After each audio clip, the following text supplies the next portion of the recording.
Hello दोस्तों, आप सभी का स्वागत है हमारे चैनल शाश्वत सीजीपीएससी सीजीवापा में। देखिएगा, आपके प्रयोगशाला परिचारक की भर्ती को लेकर हमारी क्लासेस कंटिन्यू चल रही हैं, है ना।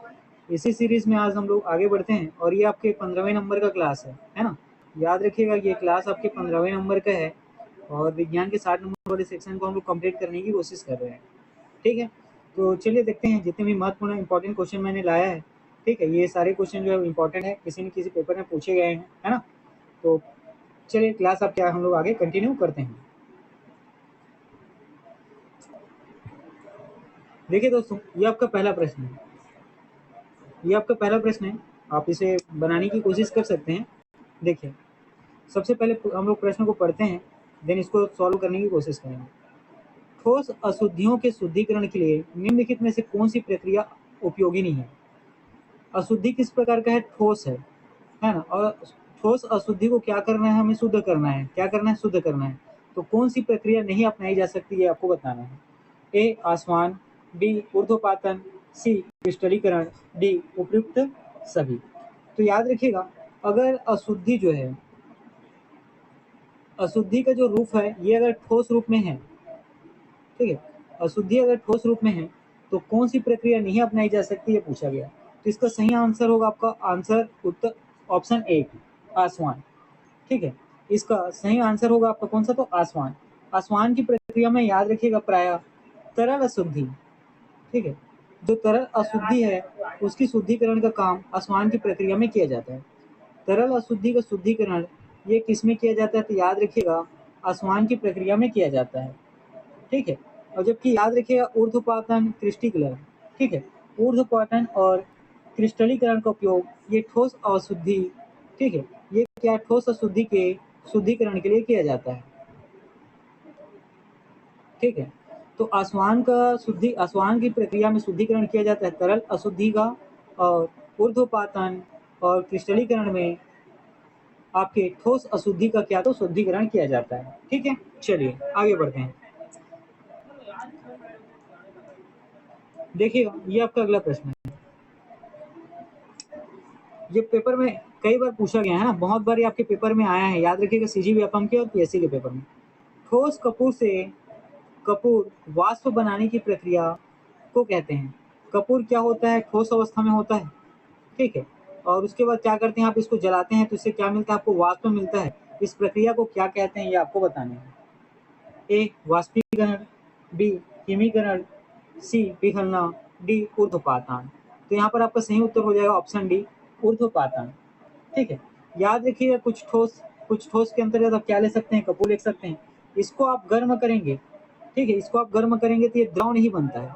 ये क्या नहीं बनता? द्रव नहीं बनता, बल्कि सीधे क्या हो जाता है? वाष्प बनता है ना, वाष्प में बदल जाता है। ठीक है, और याद रखिएगा वाष्प को आप क्या करेंगे? पूरा ठंडा करेंगे तो क्या हो जाएगा? सीधा ठोस में बन जाएगा। ठीक, ठोस को अगर गर्म करेंगे तो वाष्प बन जाएगा, और वाष्प को आप ठंडा करेंगे तो क्या बन जाएगा? ठोस बन जाएगा। ठीक है, इस प्रक्रिया को क्या कहा जाता है? तो इस प्रक्रिया को ऊर्ध्वपातन कहा जाता है। ठीक, यह प्रक्रिया क्या कहलाता है? तो याद रखेंगे ऊर्ध्वपातन कहलाता है। ठीक है, और जैसे कि इस तरीके की चीजें के उदाहरण आपसे पूछा जाएगा, तो उदाहरण में यहाँ पे आप लोगों ने कपूर ही देख लिया। ठीक है, उदाहरण में आप लोगों ने कपूर देख लिया। दूसरा आपको याद रखना है अमोनियम क्लोराइड। ठीक है, दूसरा ऐसा और कौन सा होता है? तो अमोनियम क्लोराइड के साथ भी ऐसा ही होता है ना। और एक और एग्जाम्पल आप याद रख सकते हैं, नेप्थलीन। ठीक, एक और एग्जाम्पल आप याद रख सकते हैं, कौन सा है? तो नेप्थलीन। ठीक है, तो ठोस कपूर से कपूर वाष्प बनने की प्रक्रिया ऊर्ध्वपातन कहलाता है। ठीक है, ऊर्ध्वपातन के एग्जाम्पल आप लोगों ने देखा, कपूर को जलाना, अमोनियम क्लोराइड और नेप्थलीन। ठीक है, चलिए आगे बढ़ते हैं। देखिए, आपका ये अगला महत्वपूर्ण प्रश्न है। इसमें आपसे पूछा गया कि संक्षारण क्या है, या संक्षारण के उदाहरण आपको बताने हैं। ठीक है, इसमें आपको संक्षारण के उदाहरण बताने हैं।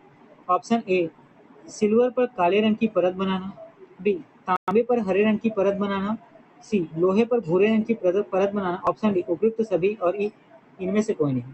तो याद रखिएगा, यहाँ पर जो सही उत्तर हो जाएगा ये आपका ऑप्शन डी हो जाएगा। ये तीनों जो है संक्षारण के उदाहरण है। ठीक है, ये तीनों जो है किसके? तो संक्षारण के उदाहरण है। देखिएगा, संक्षारण में आपको बेसिकली देखने को क्या मिलता है? कोई भी धातु है, ठीक है, कोई भी धातु है, मान लीजिए ये जो है जब आपके वायु, ठीक है, वायवीय संपर्क, ऐसा कहा जाए भौतिक संपर्क या आपके रासायनिक संपर्क। ठीक है, भौतिक संपर्क या रासायनिक संपर्क के माध्यम के अंतर्गत जब ये आता है तो इसमें धीरे धीरे क्या होता है, संक्षारण चालू होता है। धीरे धीरे इसमें क्या होता है, संक्षारण चालू होता है। जैसे लोहे में है ना, लोहा क्या होता है, लोहा गर्मी के दिन में भी आप देखोगे और इसमें कब देखोगे, सर्दी के दिन में भी या बरसात के दिन में। सर्दी के दिन में भी इसमें क्या पड़ता है, याद रखिएगा, ओस पड़ता है, नमी आती है। और बरसात के दिन में क्या होता है, पानी होता है। तो ये जो लोहा है, इस लोहे के ऊपरी परत पर भूरे रंग का, ठीक है, भूरे रंग का एक अलग से क्या होता है, जमाव आ जाता है। इसी जमाव को क्या कहा जाता है, संक्षारण कहा जाता है। उसी प्रकार तांबा होता है। ठीक है, तांबा होता है, तांबा भी पानी या किसी दूसरे रासायनिक पदार्थ हो गया, जैसे इसमें आप लोगों ने ठीक कुछ अम्लीय पदार्थ खा दिया या कुछ क्षारीय पदार्थ इसमें अपने रखे, उसको क्या किया, भोजन में के तौर पे लिया, तो वो क्या करता है, रासायनिक क्रिया करता है और हरे रंग के परत बना देता है। उसी प्रकार सिल्वर भी काले रंग की परत बनाता है। तो संक्षारण के तीनों उदाहरण हैं। संक्षारण के मतलब क्या देखिएगा, किसी भी धातु में ठीक वायुमंडलीय या रासायनिक परिवर्तन के कारण उसके बाहरी सतह पर किसी भी प्रकार का परिवर्तन या जमाव होता है, ठीक है, ठीक है, अवशोषण या उसके ऊपर क्या होता है, परत जमता है, वही क्या होता है, संक्षारण होता है। ठीक है, चलिए आगे बढ़ते हैं।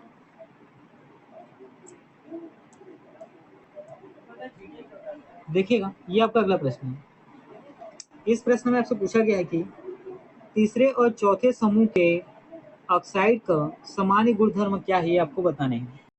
ठीक है, ए बेसिक और एसिडिक, बी बेसिक, सी एसिडिक, डी उदासीन। तो इस प्रश्न का आपका सही उत्तर हो जाएगा बेसिक और एसिडिक। ठीक है, तीसरे और चौथे समूह में आप क्या देखते हैं, जो ऑक्साइड समूह का गुणधर्म किस प्रकार का होता है, बेसिक और ऑक्साइड होता है।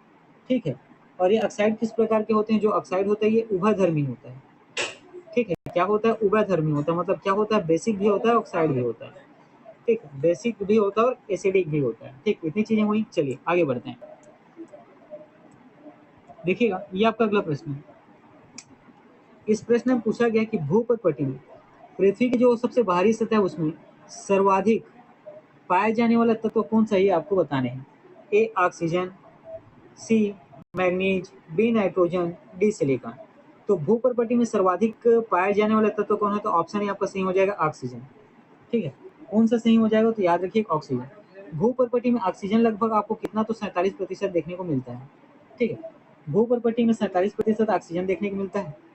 28% के आसपास आपका सिलिकॉन देखने को मिलता है। कौन सा तत्व देखने को मिलता है, सिलिकॉन देखने को मिलता है। एल्यूमिनियम लगभग आपको 9% के आसपास देखने को मिलता है। ठीक है, और यहाँ पर आपका कॉपर ये आपको 5% देखने को मिलता है। ठीक, और कैल्शियम आपको देखने को मिलता है कितना, 4%, और कार्बन है 0.6%। ठीक है, तो भूपटपटी में सर्वाधिक मात्रा में पाया जाने वाला तत्व कौन सा है, ऑक्सीजन 47%, सिलिकॉन 28%, एल्यूमिनियम 9%, कॉपर 5%। ठीक है, उसके बाद कैल्शियम 4% और कार्बन 0.6% के अराउंड आपको देखने को मिलता है। ठीक है, तो भूपटपटी में सारे तत्व पाए जाते हैं और इनका प्रतिशत भी मैंने आपको बता दिया कि कौन ज्यादा पाया जाता है, कौन कम पाया जाता है। ठीक है, चलिए देखिए आपका अगला प्रश्न है। ऑक्सीजन के बाद सबसे अधिक उपलब्ध कौन सा मूल तत्व है, आपको बताने हैं। Silicon, sodium, carbon, chlorine. तो यहाँ पर आपका जो सही उत्तर हो जाएगा सिलिकॉन। ऑक्सीजन मैंने कितना बताया था, 47%, और सिलिकॉन कितना बताया, लगभग 28%, है ना। तो ऑक्सीजन के बाद सबसे अधिक उपलब्ध मूल तत्व भूपटपटी पर कौन है, तो याद रखिएगा सिलिकॉन। ऑप्शन ए आपका सही उत्तर हो जाएगा।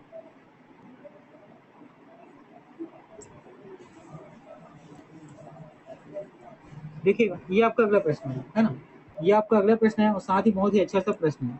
हीरे की खनिजी बनावट क्या है, ये आपको बताने हैं। ठीक है, हीरे की बनावट विशेषता आपको बताना है। ठीक, ए कार्बन से बनावट है, सी निकेल वाली बनावट है, डी नाइट्रोजन बंध से बनावट है, डी जस्ता से।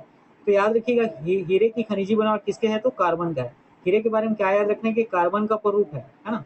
हीरा जो है कार्बन का क्या है, तो अपरूप है। तो हीरे की खनिजी बनावट किस प्रकार की है, तो कार्बन वाली है ना। किस प्रकार की, तो कार्बन वाली है। ठीक है, चलिए आगे बढ़ते हैं।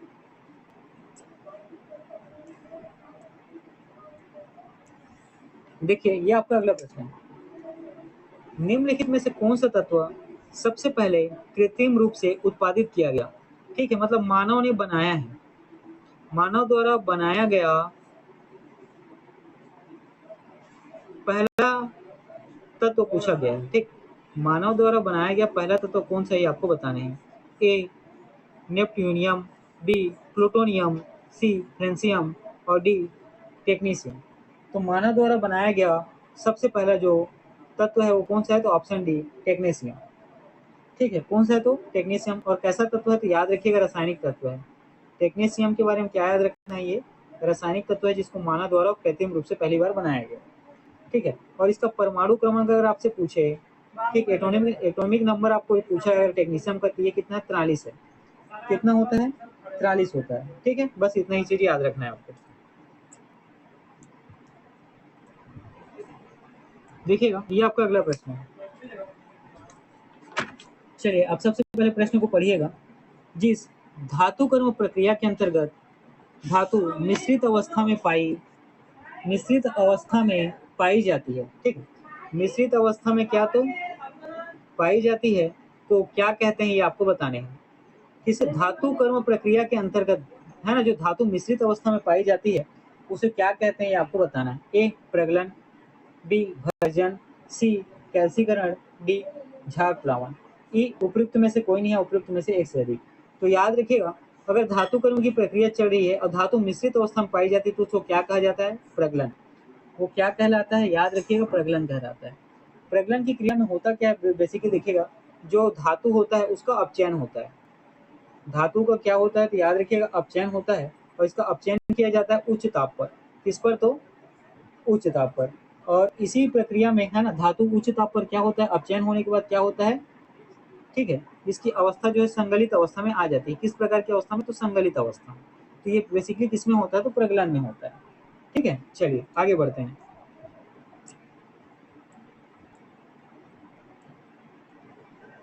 देखिएगा, ये आपका अगला प्रश्न है।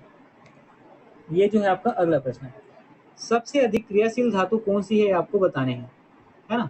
ऑप्शन ए है आपका सोडियम, बी है कैल्शियम, सी है आयरन या लोहा, डी है पोटेशियम।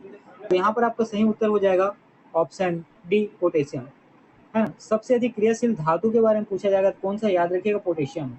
और ठीक, सबसे अधिक क्रियाशील धातु कौन सी है, आपका पोटेशियम है ना, पोटेशियम है। पोटेशियम के बाद, ठीक है, पोटेशियम के बाद कौन है तो याद रखिएगा सोडियम है। सोडियम के बाद आपको कौन सा याद रखना है, कैल्शियम है। और कैल्शियम के बाद आपको कौन याद रखना है, कप। ठीक है, कैल्शियम के बाद आपको क्या याद रखना है, फेरस याद रखना है। ठीक है, आपका कौन सा, तो आयरन या लोहा। ठीक है, आयरन या लोहा। ठीक है, तो सबसे अधिक क्रियाशील धातु कौन सी है, तो सबसे पहले नंबर में पोटेशियम है, उसके बाद आता है सोडियम, उसके बाद आता है कैल्शियम, फिर फेरस, ये आपका आयरन या लोहा। ठीक है, चलिए, तो इस प्रश्न का सही उत्तर हो जाएगा आपका पोटेशियम। देखिए, ये आपका अगला प्रश्न है। इसमें पूछा गया आपसे, चुंबकत्व का अनुचुंबकीय या समचुंबक सिद्धांत निम्न में से किसके द्वारा प्रदर्शित किया जाता है। ठीक, वो कौन सा तत्व है जिसके द्वारा हम लोग जो चुंबकीय पदार्थ है उसका अनुचुंबकीय या समचुंबक सिद्धांत को क्या करते हैं, जानते हैं। ए निकेल, बी पारा, सी लोहा, डी प्लेटिनम। ई उपयुक्त में से कोई नहीं है, उपयुक्त में से एक से अधिक। ठीक है, तो देखिए यहाँ पर जो आपका सही उत्तर हो जाएगा ऑप्शन डी प्लेटिनम। यहाँ पर जो आपका सही उत्तर हो जाएगा ये कौन सा होगा, तो प्लेटिनम। ठीक है, और देखिए जो चुंबकीय पदार्थ होता है ना, या चुंबकत्व होते हैं बेसिकली दो प्रकार से आप जानते हैं, कितने तो दो। एक क्या होता है आपका प्रतिचुंबकीय होता है।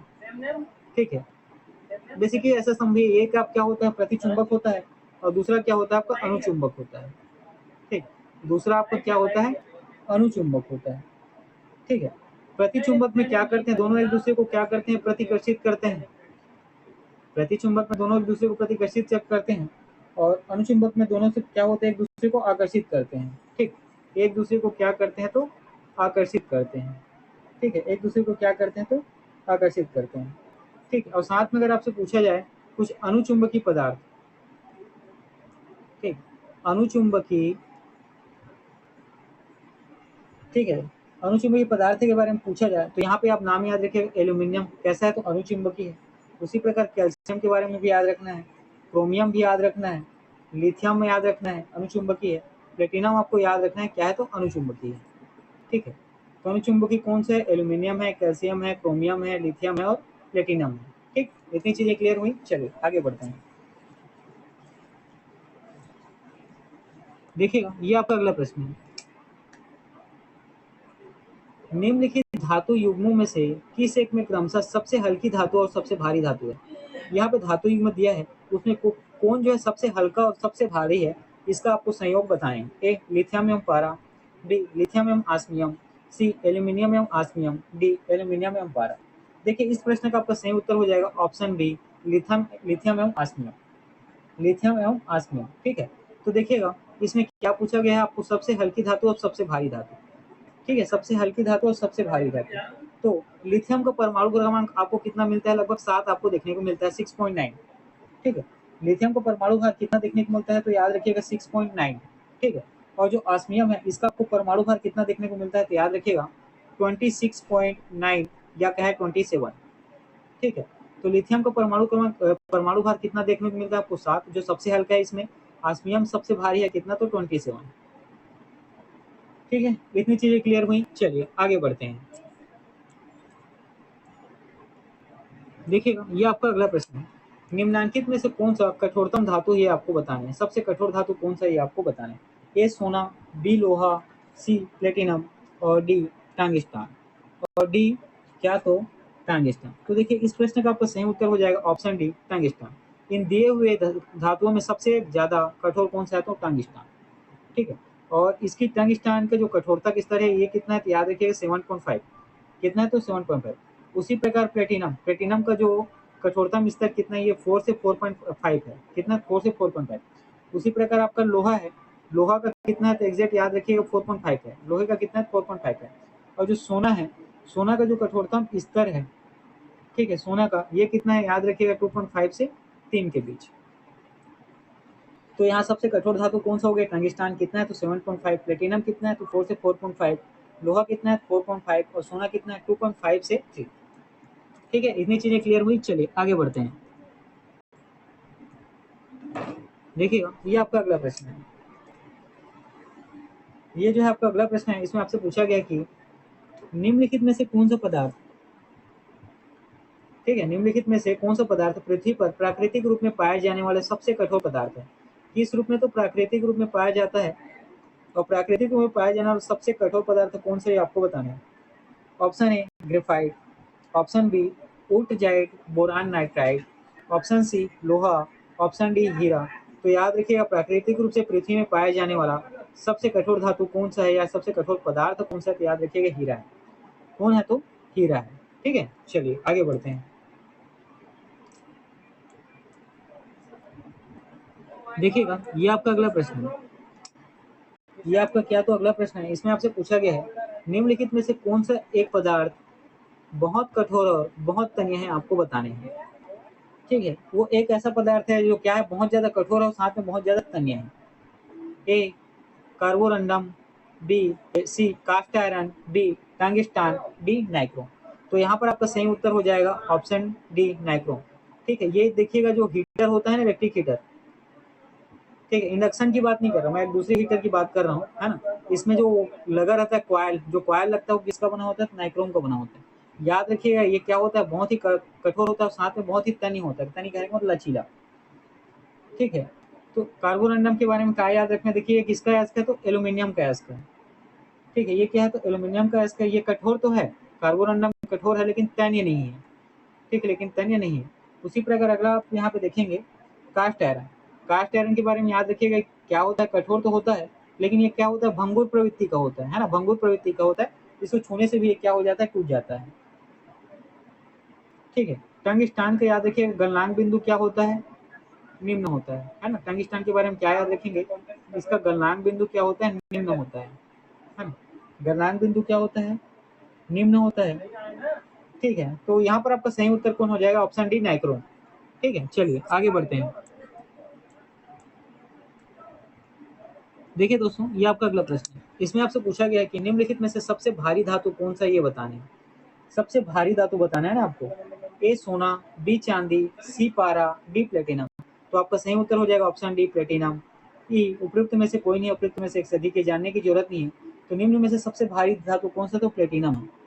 ठीक है, कौन सा है, तो प्लेटिनम है ना। और ठीक, इसके बारे में थोड़ी देर पहले मैंने आपको बताया है ना, थोड़ी देर पहले मैंने परमाणु परमाणु भार के बारे में बताया था। ठीक है, तो यहाँ पर प्लेटिनम आपका सही उत्तर हो जाएगा। देखिएगा ये आपका अगला प्रश्न है, ये जो है आपका अगला प्रश्न है, इसमें आपसे पूछा गया है जो मोती होती है ना, ठीक, जो मोती, ठीक है, इसका आप लोग जनरली क्या करते हैं, अंगूठी है ना, ये मोती को क्या करते हैं, अंगूठी है ना, उंगली में आपके अंगूठी बनाकर पहनते हैं, उसी मोती की बात हो रही है।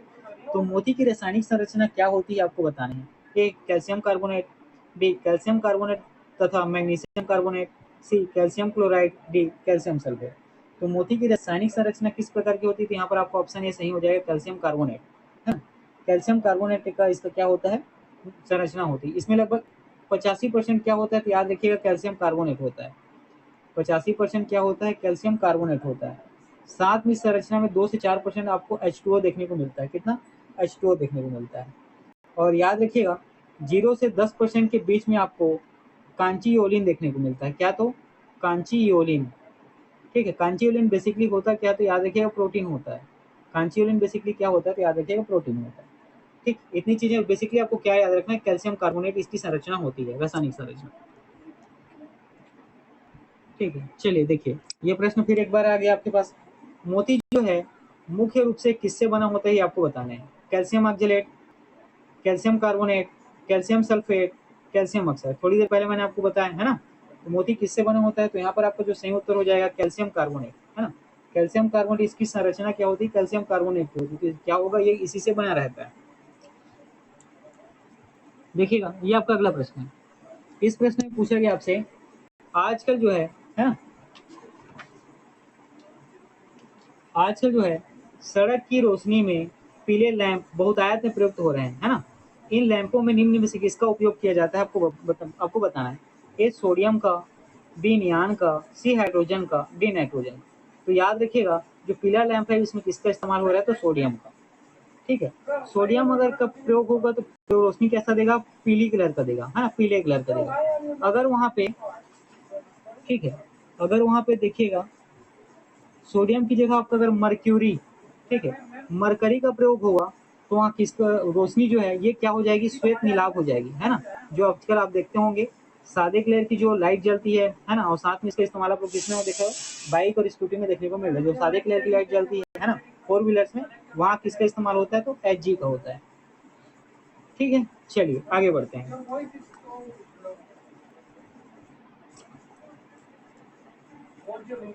तो ठीक है दोस्तों, आज के क्लास में इतना ही रखता हूँ। जितने भी क्वेश्चन थे बहुत अच्छे क्वेश्चन थे, और मैं उम्मीद करता हूँ ऐसे क्वेश्चन आपके पेपर में आपको बिल्कुल ही देखने को मिलेंगे। साथ ही ये जो हमारी क्लासेस है, याद रखिए कि परिचारक के साथ ही हमारी जो क्लासेस है ये परिचारक के लिए भी उतनी इंपॉर्टेंट है। साथ ही जो भी एग्जाम, वनडे एग्जाम है, ठीक है, जितने भी वनडे एग्जाम होते हैं उसके लिए भी समान रूप से उपयोगी है ना, समान रूप से उपयोगी है। तो ये देखिएगा आपके एनटीपीसी है ना, जो रेलवे पे वैकेंसी आया है, साथ ही टेक्नीशियन, वहाँ वहाँ के लिए जितने भी क्वेश्चन है सब मोस्ट इंपॉर्टेंट है ना, सब जो है मोस्ट इंपॉर्टेंट है। चलिए ठीक है, आज की क्लास यहीं तक रखते हैं, पढ़ते रहिए।